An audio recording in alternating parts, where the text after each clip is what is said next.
La Chine possède le plus grand vignoble hors d'Europe. Si les exportations de vin sont en hausse, elles restent discrètes vers la France. Ici, le vin est partout sur les tables, mais encore peu de vin chinois. Ce caviste de région parisienne propose depuis peu une bouteille chinoise, la cuvée Noble Dragon de Shangyu, un grand producteur du Shandong. C'est pas très connu, ça restait surtout sur le territoire chinois et ils commencent à s'exporter, à nous faire découvrir leurs petites pépites. Pour l'instant, c'est assez confidentiel, on est vraiment plus sur un public de niche, des gens qui cherchent du chinois ou de la découverte. Nous prenons la bouteille avec nous pour une dégustation avec des experts. Olivier Thiénot et Fanny Barthélémy nous reçoivent à l'École des vins et spiritueux à Paris. Écoute, est-ce que tu es charmé par les vins chinois alors?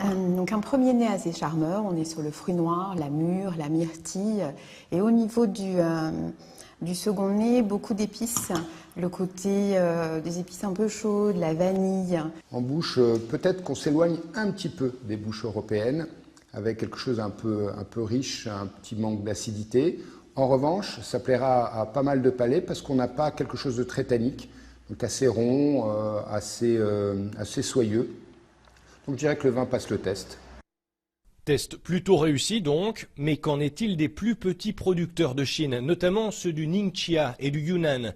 Si certains enchaînent les médailles, leur nectar est encore assez rare en France à ce jour, rappelle Kun Tao, œnologue chinoise basée dans le sud de la France. Maintenant, en Chine, les meilleures qualités du vin se trouvent principalement dans la région de Ningxia.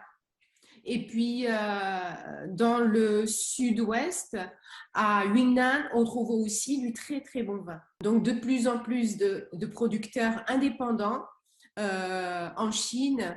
Donc, ils font des vins de meilleure qualité. Et leurs vins sont déjà primés dans de différents concours internationaux. Donc, je pense, on espère aussi, avec le temps, dans les années à venir, ils vont pouvoir exporter aussi en Europe, en France, pour qu'on puisse les déguster. Comme souvent dans le vin, le temps est le maître mot, mais les experts s'accordent sur le grand potentiel du terroir chinois. Certaines des plus prestigieuses maisons françaises ont d'ailleurs déjà investi dans des vignes en Chine avec l'objectif de produire du grand vin. Cyril Forneris, CGTN, Paris.